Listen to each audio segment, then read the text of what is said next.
Good morning बच्चों। आज हम कक्षा 9th गद्यखंड से पाठ 1 दो बैलों की कथा के प्रश्न उत्तर को पढ़ेंगे।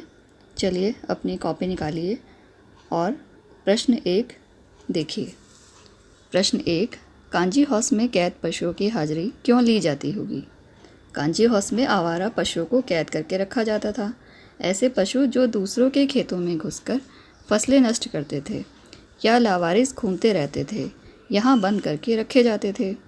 कांजी हाउस के मालिक उन पशुओं के वास्तविक मालिकों से उनके रखरखाव पर आने वाले खर्च को भी लेते थे जब वह अपने पशुओं को लेने आते थे। कभी कभी कांजी हाउस वाले कुछ दिन प्रतीक्षा करने के बाद उन पशुओं की नीलामी करके बेच देते थे। इस प्रकार वे पशु ही उनकी आमदनी का साधन थे। यदि कोई पशु वहाँ से निकल भागेगा अथवा कांजी हाउस का कोई कर्मचारी उन्हें वहाँ से चुरा लेगा तो इससे कांजी हाउस के मालिक को हानि होगी। इसी हानि से बचाने और पशुओं की निगरानी के लिए कांजी हाउस में कैद पशुओं की हाजिरी ली जाती होगी। प्रश्न 2, छोटी बच्ची को बैलों के प्रति प्रेम क्यों उमड़ आया? उत्तर, छोटी बच्ची की माँ मर चुकी थी। उसकी सौतेली माँ उस पर अत्यधिक अत्याचार करती थी। वह अपनों से बिछड़ने और अत्याचारों का दर्द जानती थी।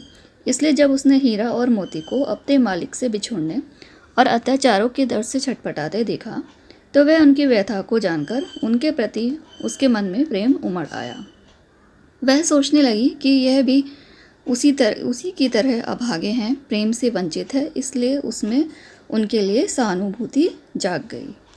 प्रश्न 3, कहानी में बैलों के माध्यम से कौन कौन से नीति विषयक मूल्य उभर कर सामने आए हैं? उत्तर, निम्नलिखित नीति विषयक मूल्य उभर कर सामने आए हैं। नंबर 1, सरल, सीधा और अत्यधिक सहनशील होना पाप है। अत्यधिक सीधा व्यक्ति गधा अथवा मूर्ख कहलाता है। मनुष्यों को अपने अधिकारों के लिए संघर्ष करना चाहिए। नंबर 2, स्वतंत्रता बहुत बड़ा जीवन मूल्य है। इसे प्राप्त करने और इसकी रक्षा करने के लिए हर संभव कष्ट उठाने के लिए तैयार रहना चाहिए। नंबर 3, समाज के सुविधा संपन्न लोगों को भी आज़ादी की लड़ाई में अपना योगदान देना चाहिए। प्रश्न 4, दो बैलों की कथा में कहानीकार प्रेमचंद ने दुर्दशा के किन कारणों का चित्रण किया है? उत्तर, कहानीकार प्रेमचंद ने अपनी चर्चित कहानी दो बैलों की कथा के माध्यम से प्राणी मात्र की दुर्दशा का प्रमुख कारण उसका अत्यधिक सीधापन, सरलता और सहनशीलता को माना है। उन्होंने बताया है कि आज के युग में इन गुणों को महत्व नहीं दिया जाता।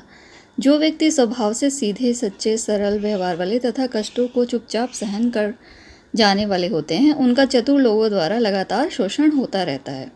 आज लोग ऐसे व्यक्तियों को सम्मान देते हैं जो संघर्ष करना जानते हों, लड़ना भिड़ना जानते हों। संघर्षशील मनुष्य को ही आज का समाज शक्तिशाली मानता है। शक्तिशाली और सभ्य उसी को माना जाता है जो संघर्ष करने पर आमादा रहता हो। लेखक तर्क देते हैं कि यदि उनकी बात में सत्यता नहीं है तो फिर अफ्रीका और अमेरिका जैसे देशों में भारतीयों का सम्मान क्यों नहीं होता?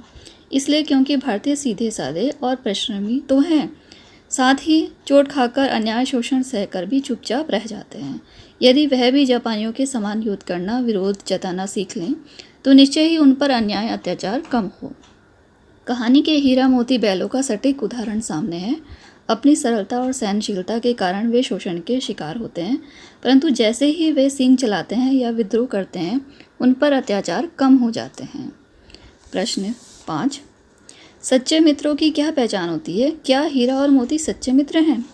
उत्तर, सच्चे मित्र प्रेम से हिलमिल कर रहते हैं। प्यार की उमंग में भरकर वे कभी कभी चुहलबाजी भी करते हैं, कभी कभी धौल धप्पा, शरारत या किलोल भी कर लेते हैं। इन हल्के फुल्के क्षणों में प्रेम परिपक्व होता है, वे गहरे मित्र बनते हैं। प्रेमचंद ने इस खेल को सच्ची मित्रता के लिए इसका बड़ा आवश्यक माना है।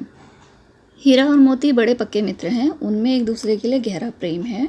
वे साथ खाते पीते हैं, प्रेम प्रदर्शन में एक दूसरे को सूंघते चाटते हैं, खेल खेल में एक दूसरे को ढकेलते हैं, सींग भिड़ाते हैं, कभी कभी जोर आजमाइश भी करते हैं, परंतु झगड़ा हुआ चाहता समझकर पीछे हट जाते हैं।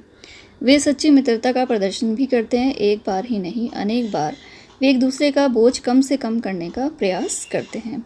संकट पड़ने पर एक खुद को संकट में डाल दूसरे की रक्षा करता है, जैसे सांड का मुकाबला कर दोनों ने उसे अधमरा करके छोड़ दिया था। बच्चों, आप यह प्रश्न उत्तर ध्यान से पढ़ेंगे और याद कर लेंगे।